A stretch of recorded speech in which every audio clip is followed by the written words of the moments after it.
Welcome, everyone. I am Suri Vaith, Executive Director of CFRI, the Cystic Fibrosis Research Institute, and it is my honor and my pleasure to welcome you to what will definitely be an engaging and inspiring conversation about the phenomenal documentary film, Salt in My Soul. Before we get started, I have to say anything that is shared in this webinar should not be used as medical advice for diagnosis or treatment. Before you make any changes in your healthcare plan, please consult with your healthcare team. I also want to thank our sponsors whose support has made this webinar possible: Vertex Pharmaceuticals, Gilead Sciences, Chiesi USA, Genentech, and Viatris. But I do want to say a special thank you to Vertex Pharmaceuticals, whose sponsorship of the Salt in My Soul project with CFRI enabled us to share thousands of download codes so that our international CF community could watch this incredibly powerful film. So we do want to acknowledge Vertex for that sponsorship. So today, I am so honored that to have this incredible panel with us today for this conversation, and we will discuss the powerful impact of Salt in My Soul. So first, I want to introduce Diane Shader Smith. Diane is a writer, speaker, publicist, cystic fibrosis fundraiser, and advocate for bioethics, phage therapy, and solutions to antimicrobial resistance. After her daughter, Mallory Smith, died at 25 from a superbug infection secondary to her cystic fibrosis, Diane compiled and edited Mallory's journal entries, which were published by Random House as the book, Salt in My Soul, An Unfinished Life. Diane now travels the country and the globe speaking about her daughter's writing, the challenges of life with a chronic illness, organ transplant, phage therapy, and antimicrobial resistance. Welcome, Diane. Thank you. We're also fortunate to have the director of Salt in My Soul with us, Will Battersby. Will is a partner at Reno Production, the New York film, television, and theater production company that owns and operates the West Side Theater. He has been making films for at least 15 years, and both documentaries and features. He has many credits, and we could use a lot of this to list them. So I'll just choose a few. Trumbo, Stephen King's A Good Marriage, and the Oscar-nominated documentary film Enron, The Smartest Guys in the Room. His films have played at major international film festivals such as Toronto and South by Southwest, and released worldwide in January 2022. Salt in My Soul is Will's second documentary as director. Welcome, Will. Thank you. And we are also fortunate to have with us Dr. Rebecca Mueller, a historian of medicine, medical ethnographer, and licensed genetic counselor. Becca has a master's in genetic counseling and completed her PhD in the history and sociology of science at the University of Pennsylvania, where she's now a fellow in ethical, legal, and social implications of genetics and genomics within the Department of Medical Ethics and Health Policy. Her dissertation used cystic fibrosis as a case study of new diagnostic technologies, risk, and sociality. Her next project investigates the impact of genetic diagnoses on individuals' conceptions of time and the future.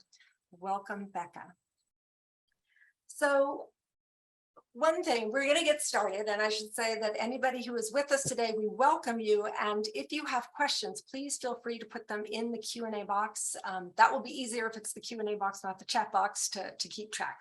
But I'm going to get us started. I have a long list of questions because I have so much I want to know. And first and foremost, where did the idea of this documentary, making a film from that incredible book of Mallory's writings, what was the genesis of this? Diane, was it your idea? Will, did you read the book and approach Diane? What's the story behind that? Well, you go ahead, Diane. Well, I'll start with the first half and then you take it from there. So before the book even came out, a renowned documentary team had come along and they wanted to make the film, and they optioned it early on.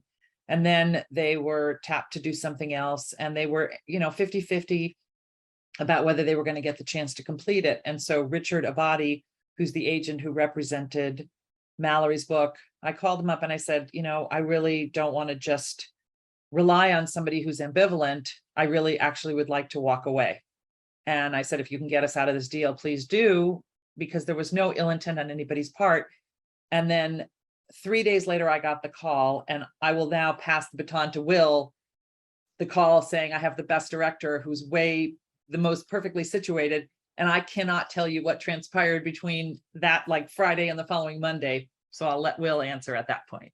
Yeah, it was very simple. So Richard called me and said, I have a book that I think would make an amazing documentary. I need you to read it right away. He sent me the book. I read it in one sitting, was completely blown away by it.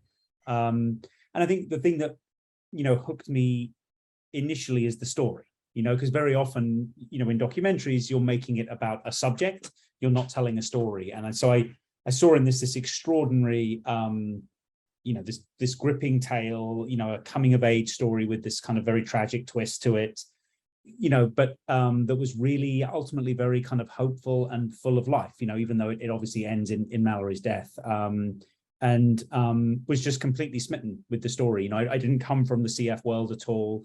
I kind of vaguely knew what it was, but called Richard up and said, I think you're absolutely right. And he put me on the phone with Diane and began the process of me having to woo Diane to let me make the movie, because I think she quite rightly felt like Mallory's writing was a kind of a hole, that the diamond had been formed, right? And I think that it took a little bit of persuading to really kind of open her up to the idea of this film. And, and during that process, I got to understand what a treasure trove of stuff there really was, that it wasn't just Mallory's journal that, continued to exist. There were all sorts of extraordinary pieces of audio and everything. So I kind of knew at that point that this could be a terrific film.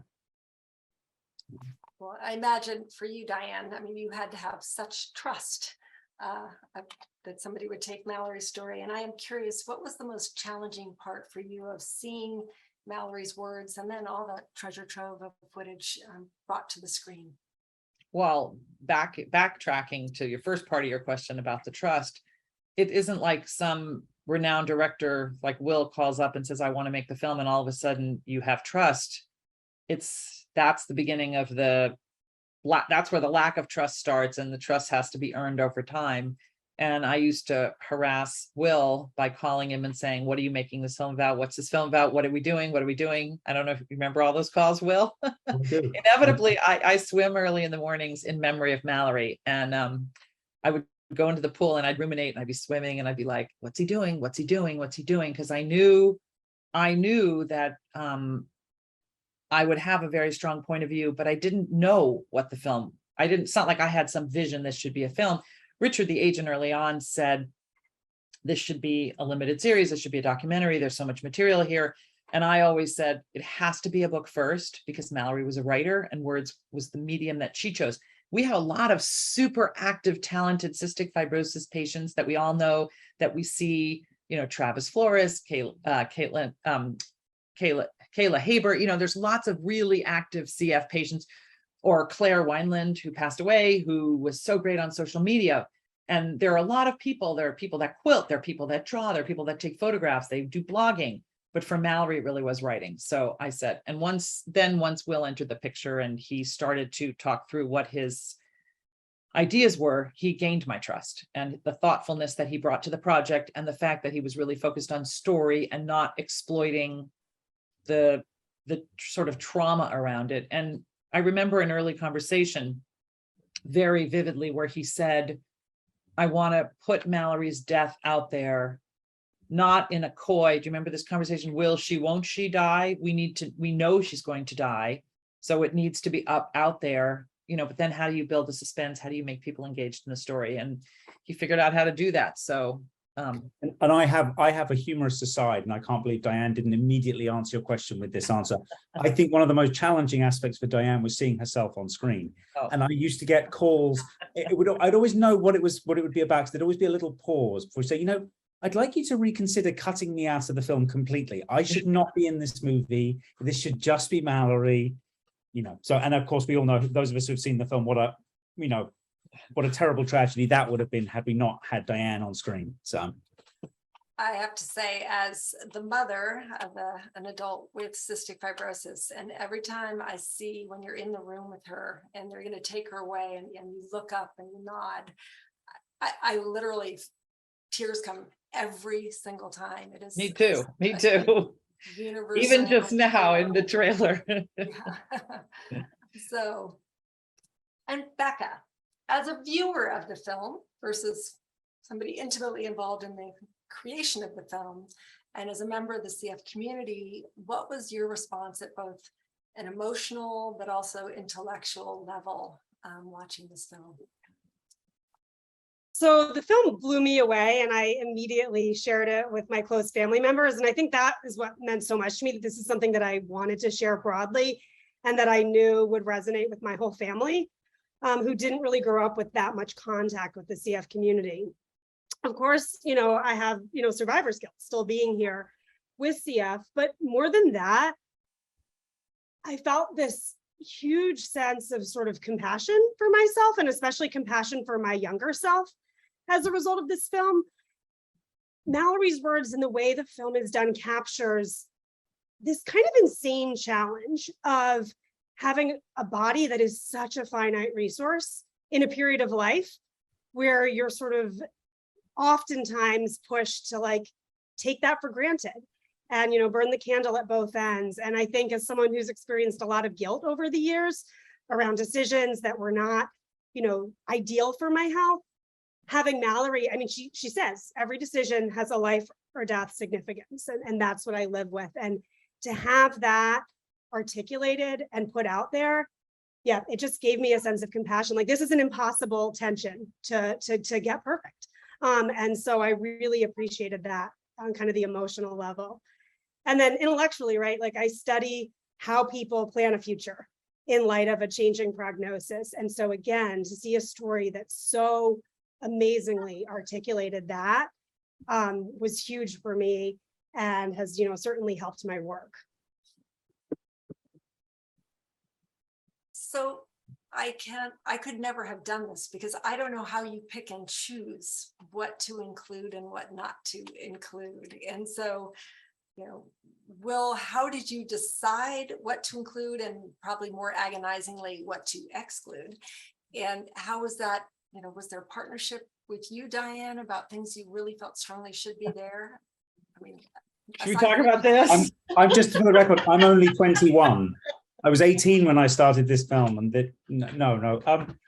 Yeah, look, it's the hardest thing to do in a film, and you have so many, of your babies, right, that you kind of, that you're completely in love with, and you're convinced you could never cut them out of the film, and I've never been as collaborative with a subject in a documentary as I was with Diane on this film, and it was a very, it was an odd time because it was during lockdown. And I think that was one of the reasons I was probably more receptive to it. I think I probably would have tried to, keep her at arm's length a little bit more than I did. But it's also true, and Diane says this to me all the time, is, you don't know what you don't know when you go into these projects, right? And, having a resource like Diane was invaluable. She was also very much the keeper of the treasure trove, so there were all sorts of extraordinary moments where we'd be talking about something and she would say, oh, but it's like, for instance, the footage of Mallory's surgery. Diane hadn't realized that I'd never seen it, and Diane had never actually watched it. She knew it existed, she knew she had it, but we were looking at a news article that had used it, and I said, oh, that's amazing stock footage of a surgery. I'd love to find out whether. And she said, oh no, that was Mallory's surgery. We were quite far into the project of that. When you think of how impactful that is in the film, so in that sense, it was really invaluable. And I think the organizing principle, I think Diane and I agreed on it very early on, was the more you have of Mallory, the better. Right. And the more I always knew I wanted Mallory as narrator. As soon as I read the book, I thought, oh, I wonder if I could pull off, is there enough to have this young woman narrate her own story? And I think that actually is what creates that strange tension in the film. A lot of very smart people have said to me, oh, I was convinced she wasn't going to die at the end of this film, even though the film starts literally with the card that says she dies. And I think having her so present, and speaking in the present tense so much helps that. So that was a very early organizing principle for us.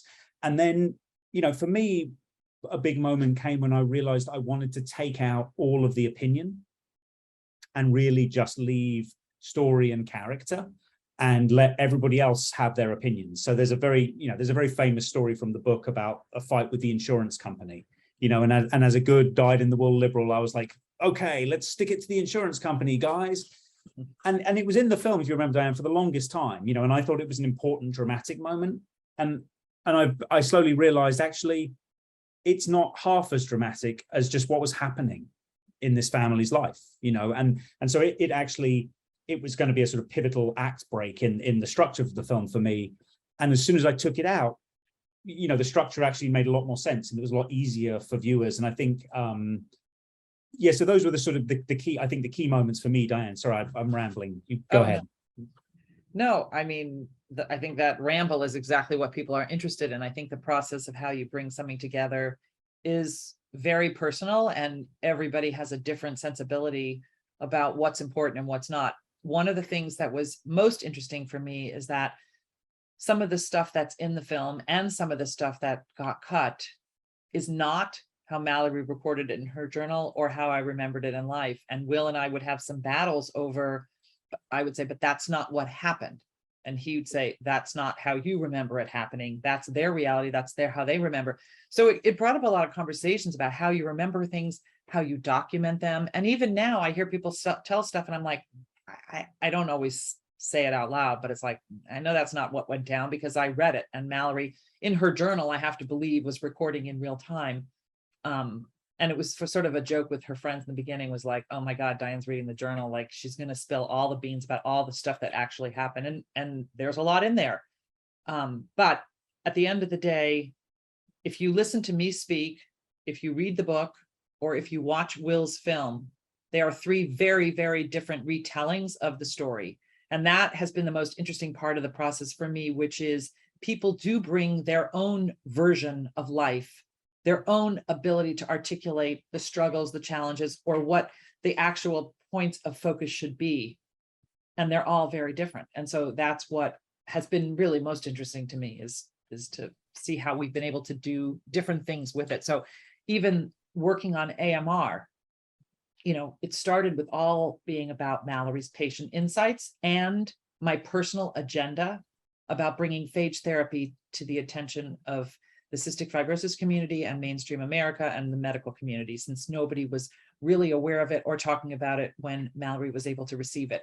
And Mark always believed it. It was his vision. It was his passion. He found it. He worked hard to get it. He and Stephanie together, I know you all know Stephanie Strathy, then all the different players. And so it was very important to me that that piece in the story get in. Well, along the way, it was called to my attention first by Gunnar Esiason, who everybody knows, and then some other groups and people, that we had the potential to do so much more than just introduce phage therapy. We had the potential to take the power of the personal story and raise awareness for AMR, which is now where the focus really is. The reality is that the story it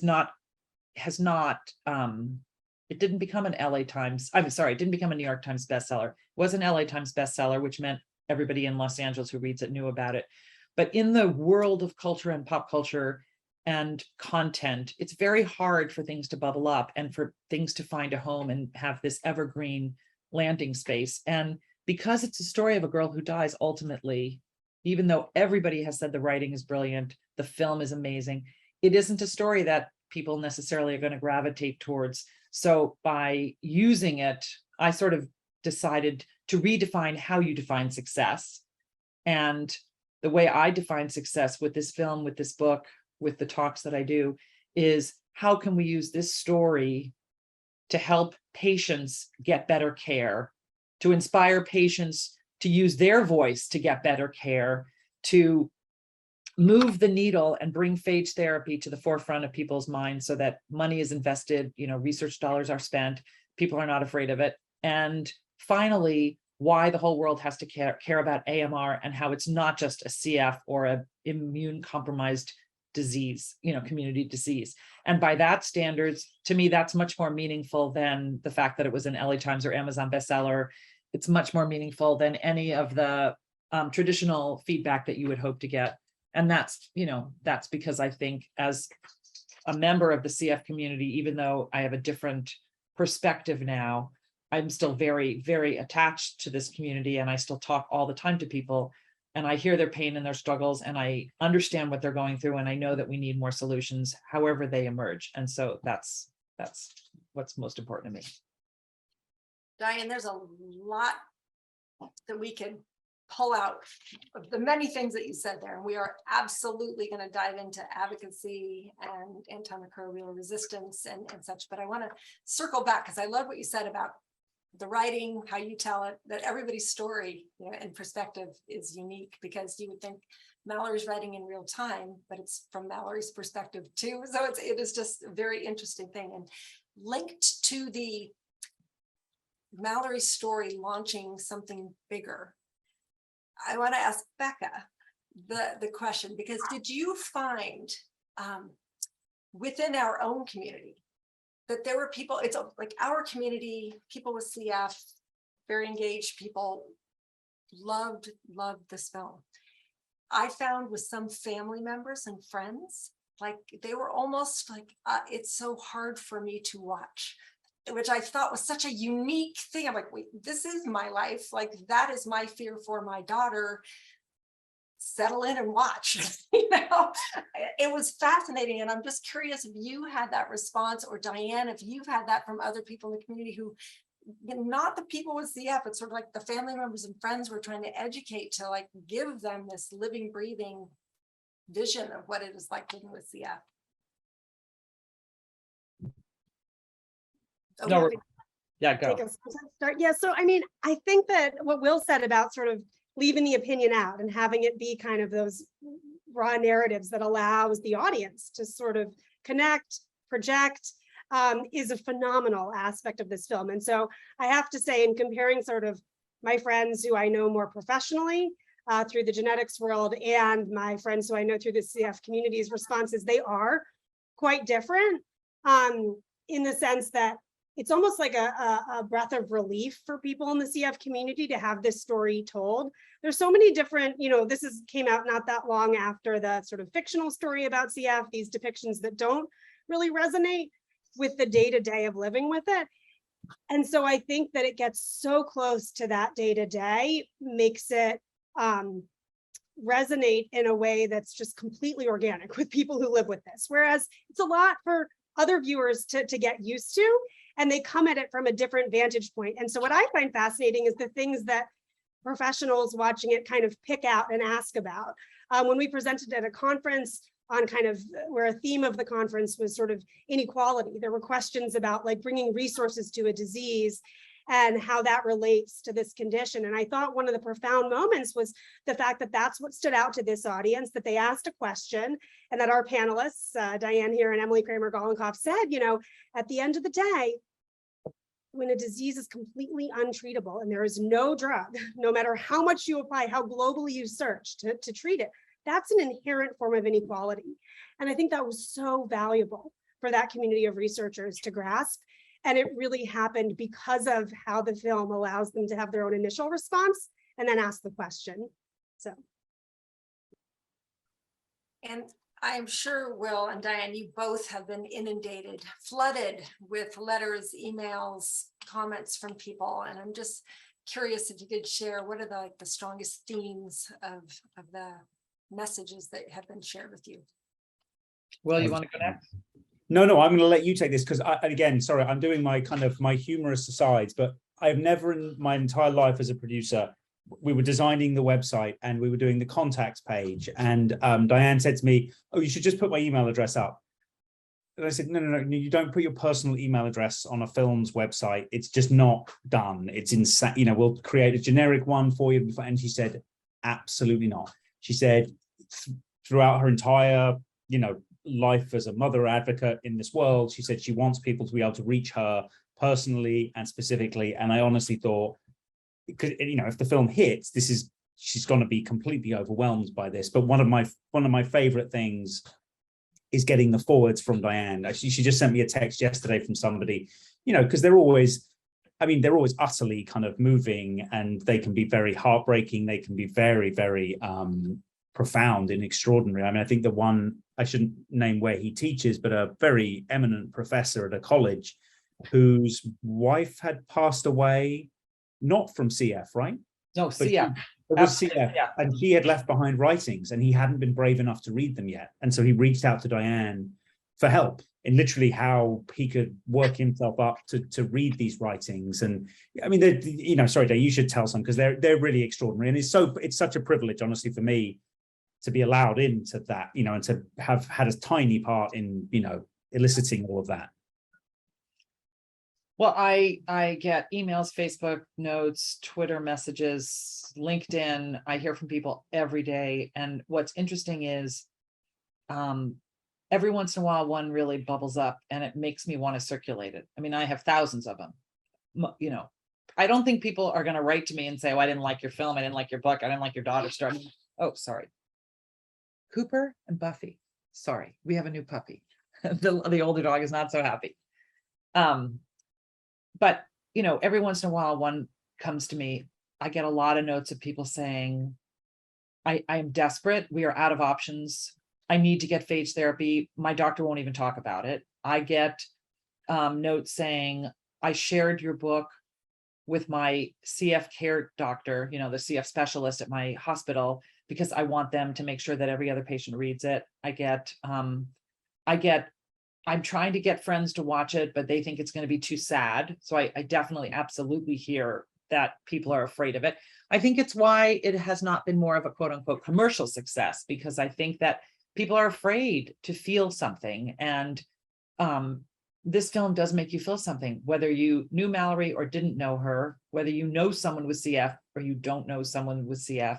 How can you not watch a story like this and be moved to emotion? And I have to be honest, when I look at what I'm going to watch, there are some films when I'm sitting home on a Thursday night at 10 o'clock trying to unwind after the day, I just can't bring myself to turn it on. But it's okay, because we have these other ways to get the information to people. And fortunately, through, school settings and through panel discussions and through word of mouth, we are reaching people. I would say the most overarching sentiment that comes up over and over and over and over again is your daughter's writings mirror exactly what it is I'm feeling. I mean, I hear from amputee, members of the amputee community. I hear from members of the HIV community. I hear from people in the mental health community. I hear from people all over that say the way she articulates her struggles resonates with me because, and then they give me a particular anecdote. In preparation for the AMR work we're doing, which we're really going hard hitting with, I've been listening to the book on tape that's narrated by an actress. And I am 5 years later having a very different reaction. It's like, wow, like the writing is really, really, really good. And it's not about trying to create a book or sell a film or do anything at all. It's just the words, and her words are so incredibly powerful. My favorite parts of Will's film are when Mallory is just talking, when she talks about the burning bird and rising up, or how she deals with the depression, and when she was underwater with the sea turtle. And to your question earlier about how do you know what to cut, when Will put together that sort of brilliant piece where Mallory kind of goes underwater and you see her coming up and somewhere else, we had a lot of discussions about that, because when you make a film, it's very different than when you read a book. In a book, you can kind of go on and on and on and carry people through with your thought, and it's okay. In a film, you have to really make sure you cut it very carefully so it doesn't feel like you're being maudlin or lingering and all that. And I think he did a brilliant job, which is why I think people do love the film. But I would say overall, the reactions are what propel me forward. Every time I think, okay, I've spoken 200 times, I don't need to talk anymore, somebody will say, we really want you to come back and speak again, or I really want you to talk to this group and share the story, because otherwise people won't know about it otherwise. I mean, everybody in the CF community seems to know about it by now, but I really strongly feel that the work that we're doing has to transcend the CF community. If only the CF community was worrying about AMR, which it seemed like for a long time, then we would have 30,000 plus. And when we have, the stats that we hear from the World Health Organization and the CDC, and we know that resistant bacteria is a problem for all of us, most obviously the disproportionate rates that we are affected by within this community, I think that is very, very important. And that's really my goal at this point. this is a question for all three of you. Just a consistent theme for all three of you is really the power of storytelling, and in whatever medium that is. And if you could each share your thoughts on, how a personal story can then transform, in this case, to political advocacy in terms of AMR and phage therapy, but just the power of that personal story to launch to the next thing. And I don't know who wants to jump in first. Becca, you want to go?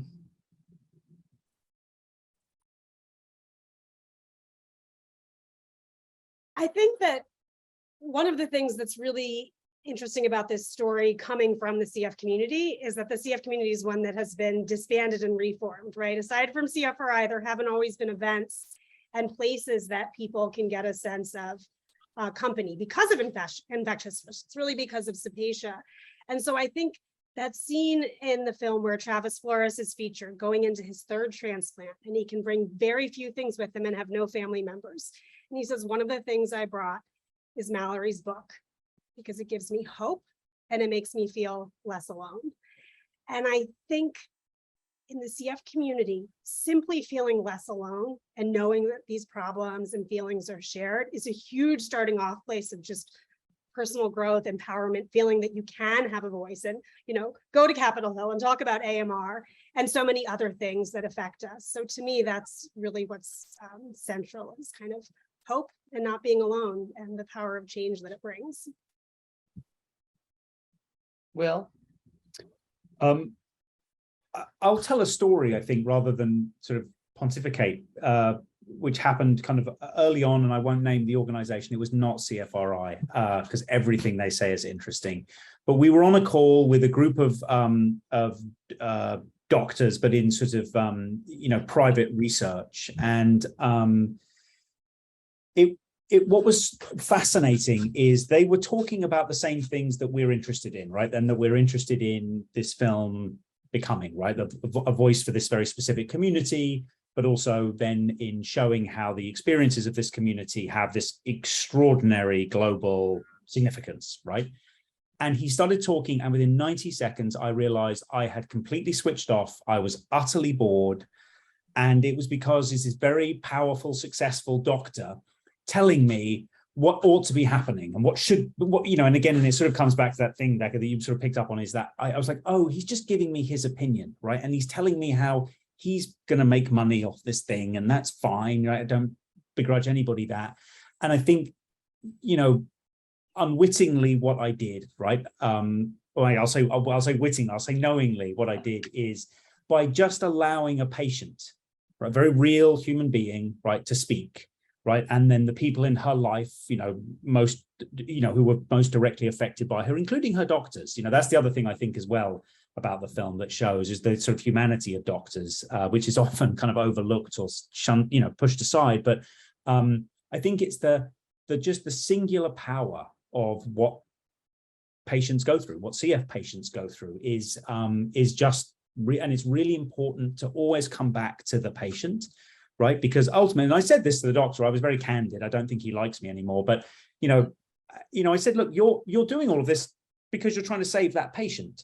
So instead of talking about it, from your perspective constantly, right, and thinking about it from your perspective, go back to the patient, go back to him or her, like, who is it that you're trying to save, and remember why you're doing what you're doing, which is wonderful and powerful. So that's been one of the huge things for me that I've learned in this. Diane. I also think, Will, you would never say the obvious answer, the power of storytelling. I think your film shows us the power of storytelling, because what it's done has enabled us to convene incredible audiences, whether it's patients, patient advocates, parents, doctors, phage therapy centers, medical schools, the White House, Capitol Hill, all of these groups. And I just named literally a few of the many, many, many, many, many, and the many upcoming events that having a story sort of lays the backdrop for any conversation you want to have. So it's just sort of a springboard. So that is, in my opinion, the power of storytelling. It is to create an opportunity to talk about things that goes beyond sort of facts and figures. From my perspective, I always say that every time I go anywhere where there are CF patients, people want to tell their story. I mean, in my life, I have never met a group of people who are more interested in telling their story and sharing their thinking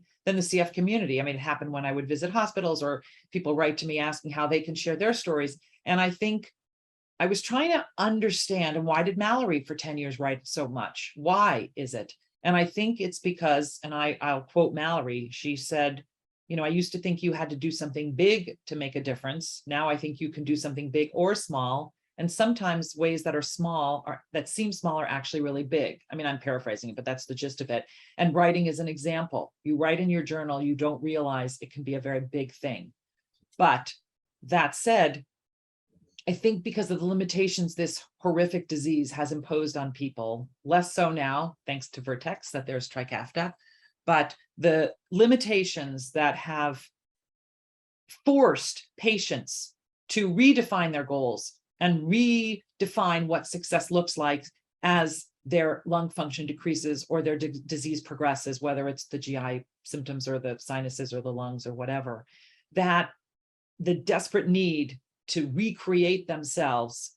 I think that storytelling, writing, photography, any of those mediums that people are using becomes an outlet for people to say to the world, basically, I want to live. I mean, I may be sick, I may not be able to do much, but I have a voice and I want to use it. And so, you know, I made the decision I'm going to be studying at Columbia in the fall under Dr. Rita Sharon in the narrative medicine program, because what I realized is that I have been running around this country as I put on my application to go there. I'm like, it's like driving without a license. Like I've been practicing this field that I think is so critically important without really having any formal training. So my reason for wanting to do this is because people ask me all the time to help them share their stories. And I want to make sure that I understand exactly what it is, as opposed to sort of, I got dumb lucky when Mallory handed me her journals and dumb lucky when Will walked into my life. So I just want to make sure that I'm adequately prepared. But I say to people all the time when I talk, take a class, take a writing class, take a photography class, do express yourself, do use that power of storytelling, do use your voice. I have friends who are working with contractors on their houses, and they'll say to me, I can't figure out exactly how to tell them that they're not working the way I want them to work. And I realize that learning to express yourself is really, really important. And again, I call that storytelling. You know, why is the second toilet in the master bathroom? Well, the whole story of your marriage and the fact that your husband is in there too long, and sometimes it creates tensions. It doesn't really matter what the issue is. It's the story that goes behind it that sort of makes the case for why storytelling is important. And also, I'm going to add one thing, and Joe Paluski was very interesting on this. You know, he was again saying the same thing, that he's never come across a community that was so expressive before. And you know, I personally think, you know, most art, good art, is our way of dealing with our mortality, right? And you have this community that, you know, really up until very recently, you know, it was the death sentence, the early death sentence, and then but prolonged. You know, it's not fast, right? And so you come of age, right? The adolescence with this is an extraordinary thing and so powerful, you know, and I have to say, like, every single CF patient I've met has been so impressive and actually very mature in a certain way, and very kind of measured, you know, that there's a kind of goal orientation, right? Because time is short, right? And it's, what am I going to do? You know, what am I going to do on this earth? And then you have that time to really wrestle with that and think about it, you know, and that's a really powerful combination. And I think that's probably one of the reasons that it's such a kind of prolific community, and in such a really kind of fascinating way for me. That's a really, really, really good point, because the truth is, everybody says to me, are you writing your story? Are you documenting what you're doing? I'm way too friggin' busy to do it. Mallory did not have the luxury of being busy. She had to sit in treatment 4 times a day for multiple hours at a time, ruminating in her mind. And for her, the best way to deal with that was to do this. And that's why it happened. But that is a really good point. Mm-hmm. You just have to, you know, like anything, I think it's what happens to people. I just spoke at the National Amputee Conference.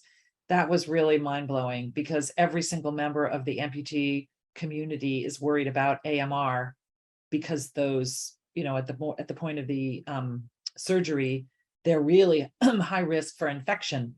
And they walk around scared to death. I mean, they have to live with their life-limiting conditions, and they have to worry that they're going to get this other secondary infection. And so we talked about the fact that when you have extra time, how do you use it? And if you are able to turn that time into something productive, it feels better. It feels better than, watching TV all the time, because that doesn't necessarily, I mean, it can be entertaining and pass the time, but it doesn't feel as good as when you actually do something productive. Becca, do you want to speak to that? I mean, there is sort of the, it's not quite cliche, but the old soul. And, I certainly can say my daughter Tess has said she was sure she would not live past 40. It was somehow she had that internalized, that number.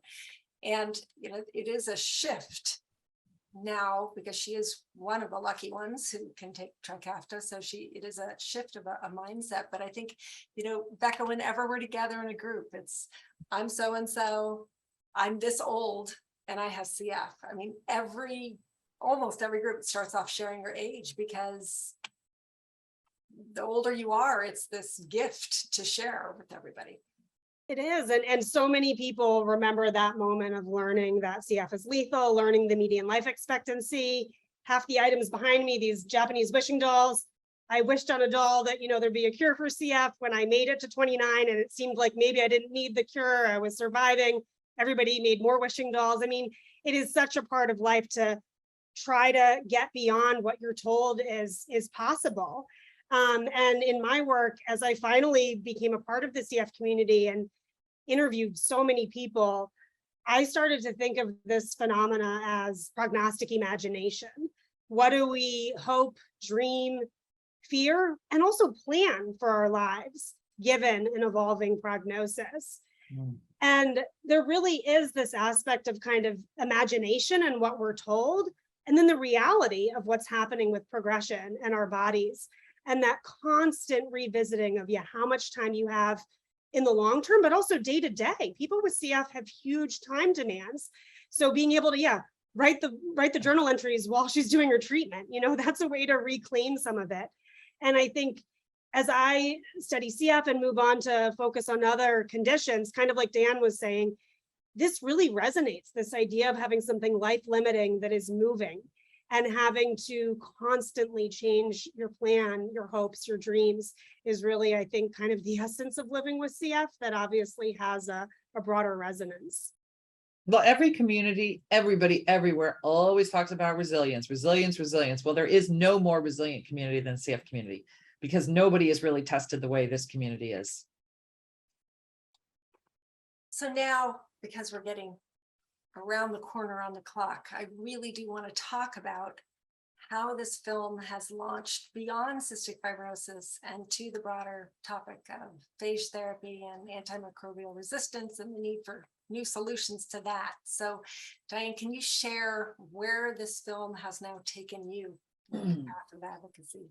Well, we're using it with a lot of the groups to try to get the Pasteur Act passed, because there have been other pieces of legislation, but not that are as expansive and as broad and as bipartisan. They're making, I think I mentioned before, they're signing members of Congress on in pairs to make sure that it transcends party lines, which is the only way to get anything passed these days.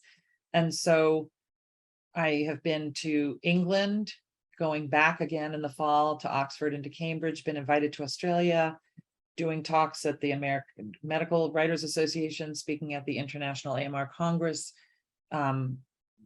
Just got invited to speak about patient advocacy at the National Engineering, Science and Medicine Committee or group in DC, all kinds of things. And each time I consider it an unbelievably lucky, a stroke of good luck to have Mallory's words, Will's film, to be able to try to do something to make a difference.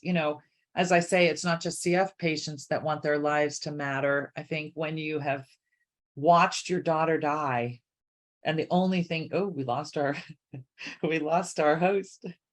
When you've watched your daughter die and you know that she has wisdom that will help others, it's sort of a natural propeller forward.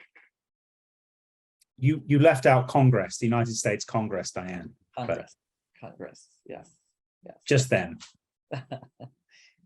Okay, so is that our cue that we're supposed to wrap up, or are we waiting for Siri? Do you think I think we are supposed to keep going for another 5 minutes. I think it's supposed to be 50 minutes long. Okay.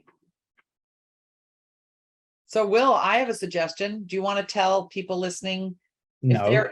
Why not? You're good at Are you that. going to ask me to pitch my next project? No, I was Oh, going to sorry, ask you. I was going to ask you to sort of give some advice to people who maybe words is not their medium, but they have an iPhone and they are interested in documenting with the documentary filter, because I think you could probably give some advice there. Yeah, absolutely. I mean, and if anybody is interested, they can definitely reach out to me. Yeah, one of the things I've been, we talked about it early on, is, one of the thing that Steven Spielberg did for at the Shoah Foundation, in collecting testimony. And this may be over to you, Becca, this may be you. It could be really a fascinating thing to collect the testimony from the CF community, and really kind of have a kind of, particularly as the trajectory of the disease changes, there's this sort of moment, isn't there now, where suddenly that outlook, right, and that sentence is being commuted, right, in a lot of cases, and that would be a very interesting thing to document, I think. So even if they weren't for public broadcast or distribution, I love I forget what's the NPR show where people, actually this would be a nice thing for people to do if they are interested in this, is to have someone interview them, because it's sometimes very hard to just say everything you've ever thought, but if you're talking to somebody, that's a very nice way to document things. And remember, my uncle did this with my grandparents. They weren't in the CF community, but they interviewed each of them, in their older years, and so we have like a sort of 100-page document of just an oral interview about their childhoods, and those, and that I think can be a very moving thing for families to have. And a very good way too, if there's any communication kind of hiccups, about it, if there's nervousness in talking about it, can be a very good way to just, a therapeutic way to really kind of share stories and feelings about experience. We were trying to keep this going, Siri, in an interesting way without you. Are fantastic, and everybody's watching. I'm sorry, that was the classic internet completely crashed, computer crashed, had to find another computer. But the funny thing is that you went from your office to a beach somewhere, and I'm trying to figure out where you are. If I thought about it, I would have made my background the same, but here we are. This is live webinaring, people, in the age of Zoom. So thank you for your patience. So did you have, what I did want to actually ask people, did you ever have questions that you have not asked one another that you would want to know? Becca, do you have a question that you'd like to ask either Will or Diane?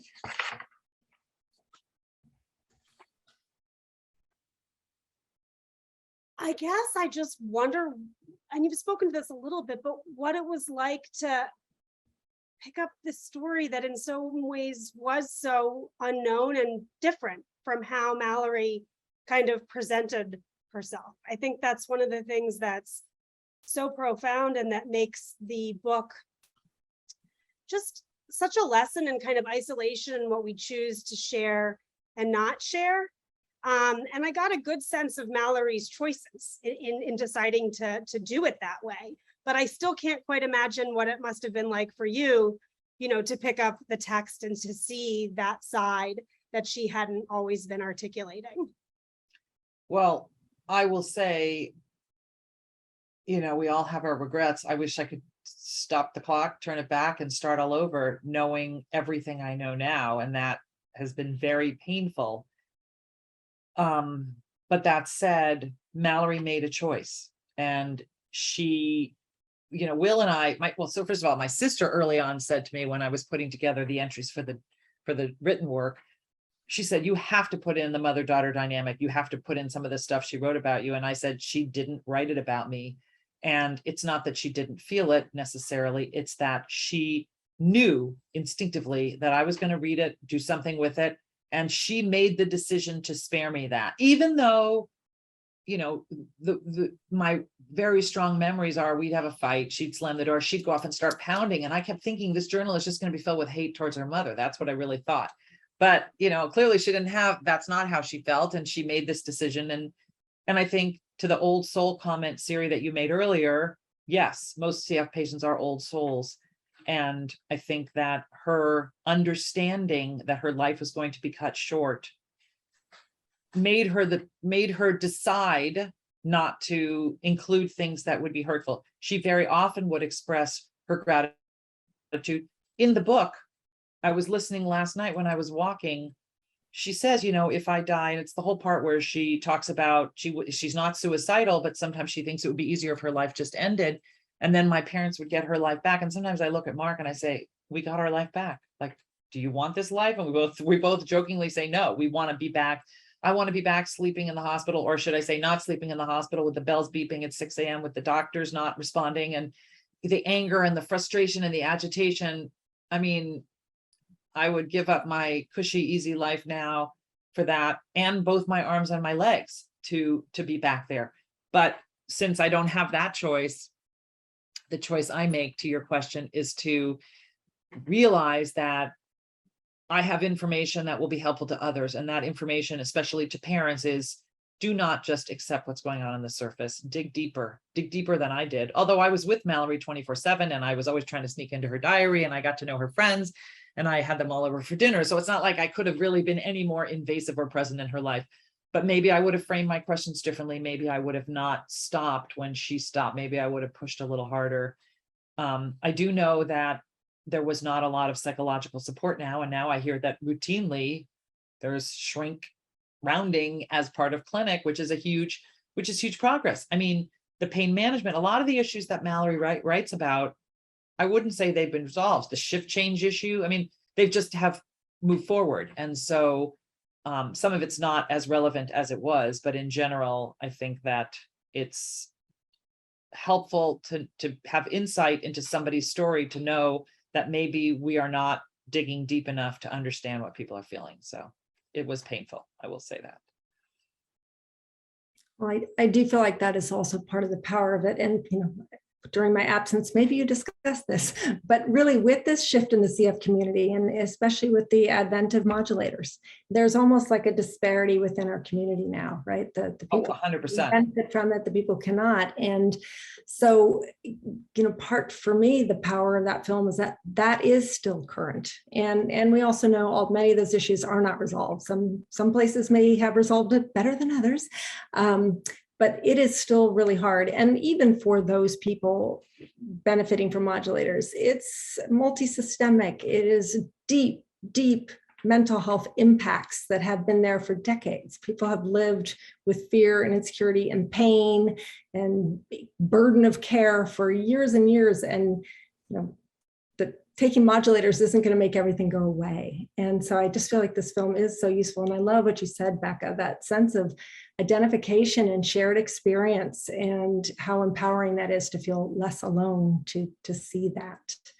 And I know now we're really winding down, but Becca, you on your own, you had seen this film and you were so moved by it that you coordinated or hosted a panel and showing at your university. And I'm just curious how that went, and is this something that's taking off everywhere? Because I can imagine people who would listen to this would think, I want to do that too, to raise awareness, and then, you know, linking it to more advocacy work with antimicrobial resistance. Well, you know, I'm kind of like early in my academic career, even though I'm in my 40s. And so the great thing, like Diane said, is like this film is out there. So, you know, I'm sometimes like shy to approach people about things.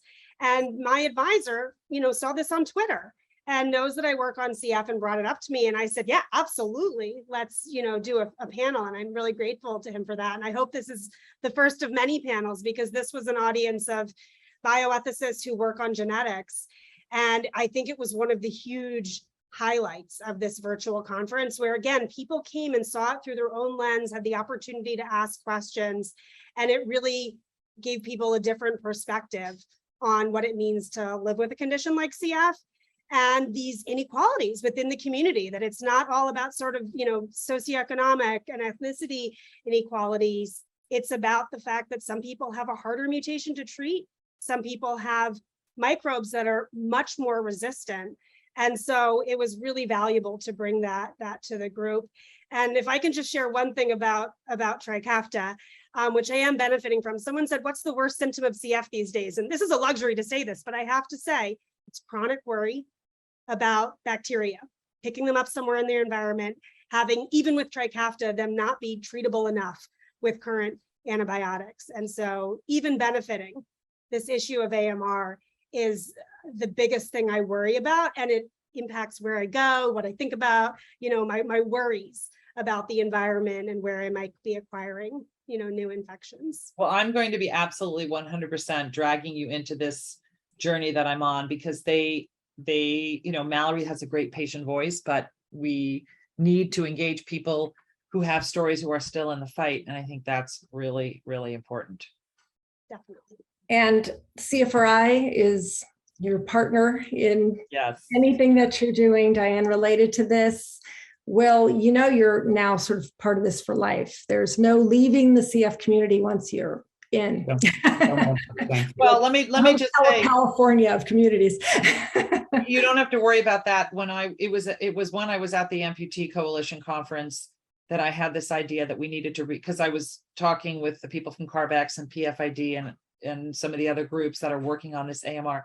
And I realized they're all wanting to use Salt in My Soul. And what I realized is, to get their attention, we needed to have an AMR trailer. So I asked Will, I said, Will, we got to recut a trailer. And we, as we always do, we start going at each other and then look what it ended up with. I mean, because I don't even know if you remember, Will, but you were like, no, we can't do that. And I'm like, we have to do it. And how are we going to do it? And back and forth and back and forth. And then I scripted something out and he's like, well, that's way too many words. And I said, well, it's not meant to be literal. That's meant to be kind of an arc. And then, somehow he reimagined the trailer.